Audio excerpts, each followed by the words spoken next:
This review is brought to you by Mr. Flamingo. Please be advised, all thoughts and ratings are subject to the opinion of Mr. Flamingo. Thank you and subscribe.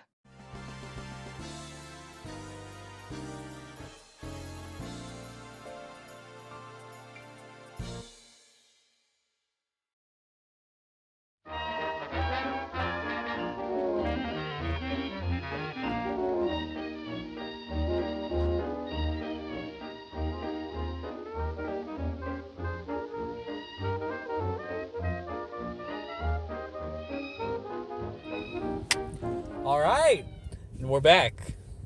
Welcome back to Mr. Flamingo Reviews, where today I'll be tackling Batman, the Doom that came to Gotham. An Elseworld story that was converted into this animated feature. The Doom that came to Gotham tells a story about a 1920s Prohibition-era Bruce Wayne, who left Gotham years prior to the events of this film. Along the way, he and Alfred took in various kids who needed them, and eventually the story kicks off in their venture into Antarctica to search for Professor Oswald Cobblepot, and eventually to learn of a doom coming that forces the crew back to Gotham City. Let's talk about the characters. David Giuntoli headlines this feature as the 1920s Bruce Wayne, still as stoic of a Batman as any other. This Bruce Wayne is supported by a Bat family of his own, who play their own small roles in this film. On their side are the likes of Oliver Queen, a religious but damaged man, and Etrigan, who sets Bruce on his journey to confront the Doom.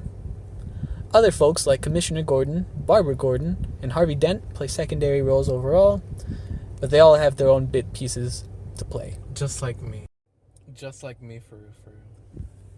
As for the villains of this piece, the Al Ghuls have been transformed into this worshipper-style group whose goal it is to bring the Doom back to this dimension. Other villains include the reimagined Poison Ivy and Mr. Freeze, as well as Yog-Sothoth, a Lovecraftian-inspired deity that's goal it is to come into Gotham and, well, spell doom for all its inhabitants. A visually simple story, it looks almost ripped out of the comics, though it also has such a unique and grainy kind of feeling to it. Everyone looks like they're in the roaring 20s, and it's just firing visually on all cylinders. Its Lovecraft-inspired characters are visually grotesque, but also hard to look away from. Unlike Mr. Flamingo Reviews. Warning, this next part may contain spoilers. For the story, if you look at it from a plot standpoint, and by plot I mean just the basic, structure of this, plot is perfectly fine. There's a Doom coming to Gotham, and Batman has to stop it. From a story perspective, there's a lot that is to be desired. Because when you involve the characters, and you involve just everybody's actions, you're missing something. Bruce being flanked by his Bat family doesn't necessarily mean the Bat family had a lot to do. It felt like jumping into this film that we were jumping in on the second act of a film.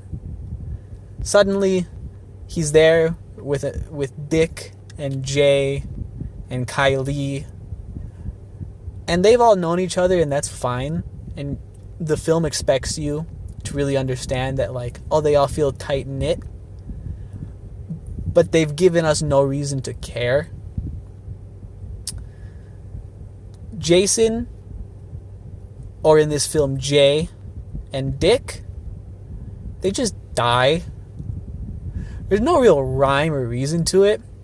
They just get killed off, and instead of giving, from a story perspective, a chance for that to breathe and for everybody to really feel, you get to watch Kylie break down for maybe 30 seconds, and then you don't see her again in the film for 10 minutes, 10, 15, and then suddenly she's perfectly fine.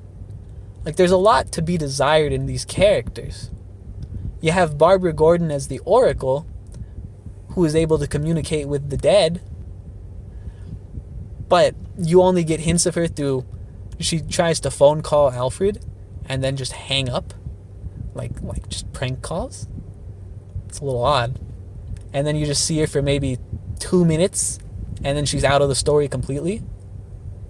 Harvey Dent is introduced as running for mayor, but Harvey Dent is the biggest plot device in this entire film. Just because he just so happens to win mayor of Gotham City, the Al Ghuls decide he's the key into the other dimension, or like portal, or what have you. And that's really it. There's a lot to be desired from characters, because outside of Bruce Wayne, who is the most fleshed out person here, which I get it, it's Batman. You have a supporting cast who, maybe Oliver Queen gets a little bit of an arc, but the rest, they get almost nothing to work with. So by the end, you have to ask yourself, what of these characters do you care about? And the plot can be as good as you can get. But if you don't really care about any of these characters, and then you have like emotional scenes, you're not going to really drive emotions from the viewer.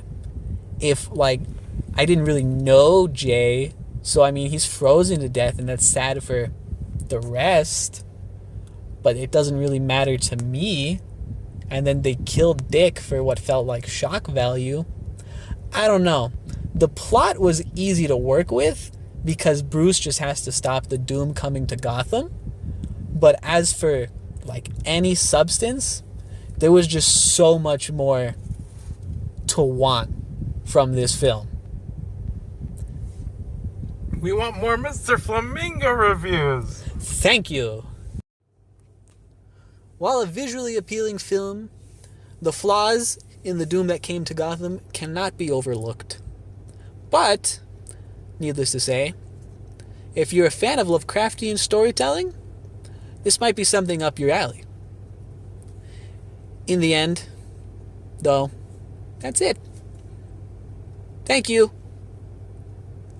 Thank you and subscribe.